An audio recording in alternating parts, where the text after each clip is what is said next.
Like the great Jeff Goldblum said in Jurassic Park, this is how I feel about Xavien Howard still on the team. You did.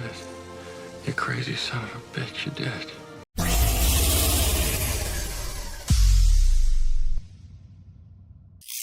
What is up, Finn fans? Day 11 of training camp, open to special people, to, season ticket holders, stuff like that. But breaking news from earlier today, I made a video, but I got a little bit more stuff to talk about with that. I have more details on that stuff, so we'll talk about that. But first, I have to shout out the two sponsors, Backroom Collections. Check that out. With Xavien Howard signing his new contract, they came out with this fantastic artwork. Go check them out. They have Dolphins, NBA, NFL, NHL, all great stuff. Use the promo code DDW. You get yourself 10% off. And don't forget about patchvibes.com. Fantastic stuff over there. They have the Bass Pro Shop, but it's Dolphin-themed hats. Go over there. Use the promo code DDW. You get yourself 20% off. But yes, today the Miami Dolphins came to an agreement with Xavien Howard, so he will be on the team. If you haven't checked out that video and get my instant gut reaction, you can check that video I put out earlier today. But I have some of like the news and notes of more of what he got in that contract, and then we're going to jump into Flores, and then we're going to jump into camp. So this is what I got from Twitter, from the Twitterverse, right?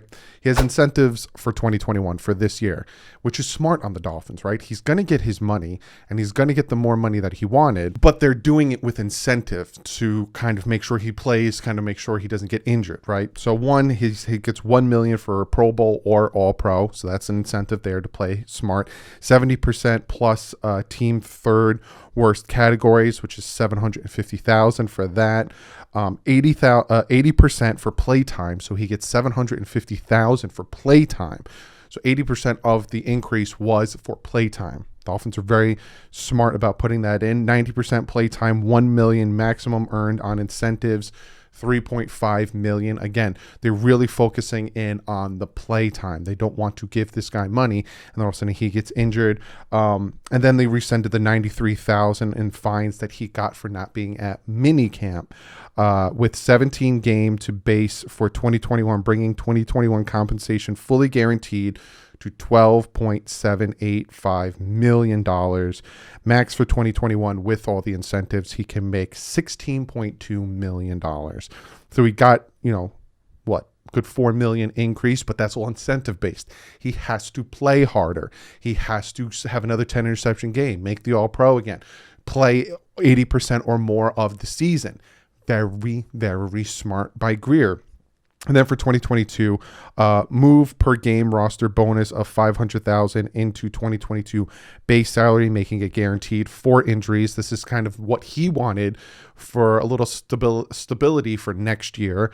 Workout bonus of $100,000 removed and converted to base salary for 2022 to make it guaranteed for injury. Got full amount of 2022 of $12.975 injury guaranteed with conversion to full and guaranteed first day of the league year.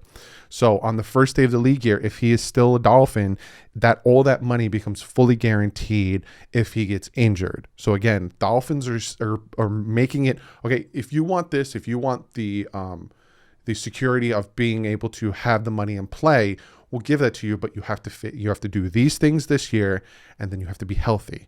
And then he gets $6.775 million of 2022 salary fully guaranteed at signing. So he's getting 6.775 of 2022's salary. My brain's not working off. It's fully guaranteed at him signing this contract. But again, the 12.975 isn't fully guaranteed in an injury clause until the beginning of the new league year in March. So they're very, very smart. And then I'll pop the stuff up so you can read it with me to see the compensations and all that good stuff.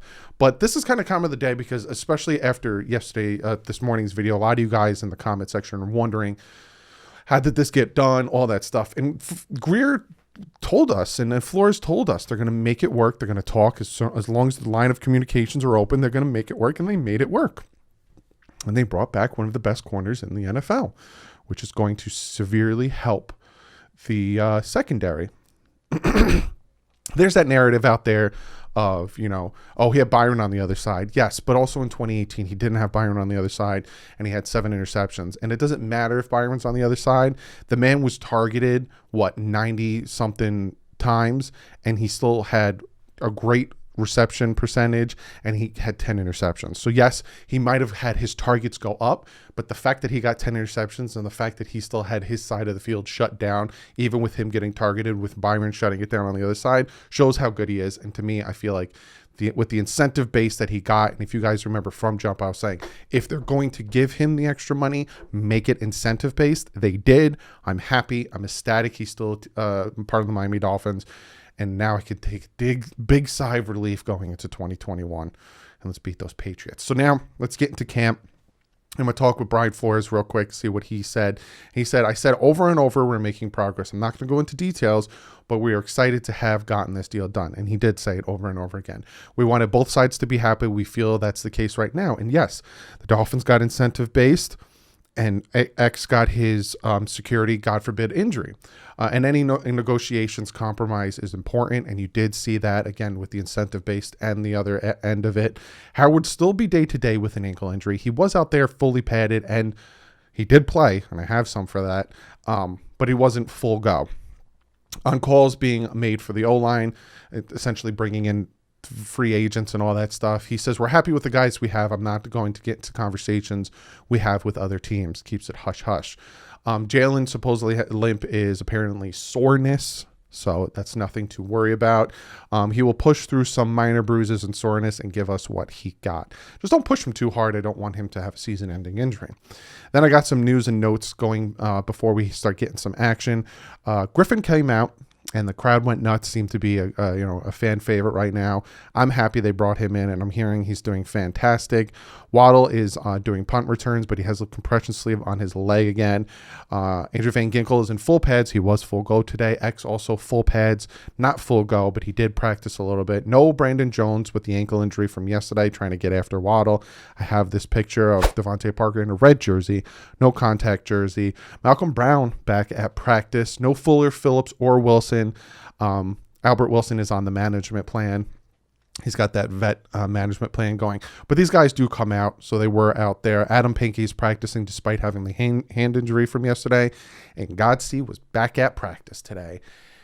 Now let's get into some action. And then we got some 3-on-3 from the 5-yard line. Tua fires to Waddle. It's low and away from defenders. It was on purpose, and Waddle pulls it in like everything that's thrown in his vicinity. Tua to Gaskin to the flat for a touchdown. Next throw incomplete. Then throw between defenders to Bowden, who makes the catch. Then Brissett has his chance. He throws 3 straight incompletions. 3 straight completions. Then Baker carries a route to the flat, takes the window away. Baker's doing fantastic in coverage. I'm glad they re-signed him as well. To a nice touch on the ball to the corner where Kirk Merritt pulls it down, like seeing him running with the ones. Nick Needham and Eric Rowe covering Grant. Brissett has to throw the ball away. Great coverage by our safeties there. Tua fits one into Waddle into traffic, then finds Bowden in the flat. But then the third one he has to throw away because no one was open. And then I have this video here of Jamal Perry making a break on Jacoby Brissett's pass to the flat. That was almost a pick 6. Every practice, it seems like you're hearing me say something about Jamal Perry. Then we get 11-on-11s. Tua to Hollins on a slant. Xavien Howard was in the coverage, but it was a catch. Great to see Xavien Howard out there. Gaskin gets a short run. Nice tackle by Rowe. Nice block by Liam Eichenberg. Great seeing him making progress. With Malcolm Brown, he takes a toss, but a nice cut by Andrew Van Ginkel getting there. Only a 5-yard gain on that one. Then Dokes with a short gain. Aguavin in on the tackle. Guavin having another nice practice. Noah Igbenogany and Trill Williams are the third-team corners. It seems like Noah got a little bit of knockdown there. Big lane open for Patrick Laird, but Ledbetter gets off of his block. It's only a short gain on that one. Griffin and Tyshawn Render, team up to stop Laird for no gain. And then X skips this section of 11-on-11s. Like I said, he's in and out, in and out. McCourty takes his spot opposite of Byron Jones. Christian Wilkins stays on his block. And then the outside run, he lets go of his block at the perfect time, forces Gaskin to McKinney, who has the cleanup tackle. Great play by the defense there. Gaskin finds space for 5 yards. Then second straight day that Kinley's running with the twos. So he is getting better, and he is slowly getting promoted up that offensive line depth. Garrett Doak's second level with help from Kinley and Cameron Tom. Again, this is the second team. Panky with a nice pull to get Ahmed to a 20-yard run, but it got brought back because of a wide receiver hold. Then we get a little bit of break. We get some special teams action going. Perry, Waddle, Grant, the usual, handling punt returns. Albert Wilson came out. He had a little compression sleeve on his leg. Again, nothing to worry about. Just taking it easy from that. 7-on-7 now. We got Tua to Waddle, soft spot at the seam.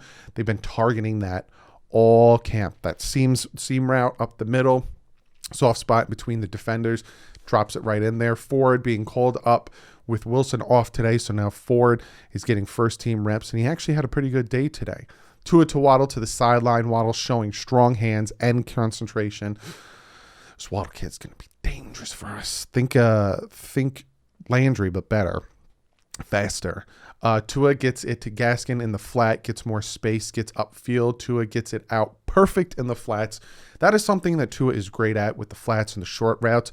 He knows when to get it out, how to get it out, and how quick to get it out. So these defenders can, these offensive wide receivers, running backs, whatever, can get it and make a move and get those extra yardage. Great play there. Then they did some 7-on-7 from the 8-yard line. Tua hits Durham Smythe on a curl route, and as soon as Durham Smythe turns around, the ball's right there, hits him right in the hands. Touchdown, great pass and catch there. Nice pass breakup from McCourty covering Devontae Parker. The whole time had him completely shut down. Noah Benogany, nice pass breakup on Foster. Nice to hear his name in the positive. Jakeem Grant gets small separation. Tua tries to put it, gets it right in his hands. He gets that little separation. Tua gets it to him. Fortunately, he drops the ball. And that is a misconceived perception from last year. If I have the stats, I'll pop them up. Tua actually threw a lot of tight window passes and led the league in those passes. So he's not afraid to throw those tight passes like he did with Grant there. Then Tua finds Hollins over the middle. Nice play there. Then Tua to Shaheen, back of the end zone for a touchdown. Now we get some 11-on-11 period here. Tua swings out to Waddle to the flat, but Byron Jones gets there, pushes him out of bounds. Great play all around there. Tua feels the pressure, tries to get out, but Baker gets the sack. And I wrote in quotes, remember Mahomes, because Jerome Baker chased Patrick Mahomes, 15 yards back and still made the sack. Very happy they kept him on the team. Van Ginkel gets in on a nice stop on Malcolm Brown. Nice protection to Tua, finds Grant between defenders, holds on for a nice touchdown, and then Pinky getting reps with the first team left tackle, getting Austin Jackson some rest, trying to get that depth work in there. Then we have team red zone drills. Holland has a nice breakup from a touchdown from Tua. Great to see and hear Holland's name be brought up there. Agba gets on the inside to stop Gaskin for a no gain. Then Tua finds Grant for a touchdown. Then Tua finds Shaheen back of the end zone. Touchdown. Ford unfortunately drops a touchdown pass from Tua. And then Tua tries to hit Ford again, but Xavien Howard's there to break that sucker up. And Tua's like, all right, let's try that play to Matt Collins, right? The out route. We'll get that there. Nope. Xavien Howard's there. Break it up. So happy they made it work. So happy. Agba gets a sack on Tua to end this period. Then the last 11-on-11s. Byron Jones punches out a pass to Allen Hurns. Austin Jackson is now back at left tackle. Short gain from Gaskin, stopped by Wilkins and Rowe. Wilkins having a great camp so far. Is it because the offensive line's doo-doo, or is he taking that second step? We will see. Pressure gets into Tua's face. He gets out of it quickly. Gets the ball to Waddle for a great reception there. Then Tua finds Shaheen on a shallow crossing. Fuller out there, but no compression sleeve, so he's kind of just there observing. Hopefully we see him after this week's preseason game. Wilkins comes off of a block, makes a great tackle for a loss.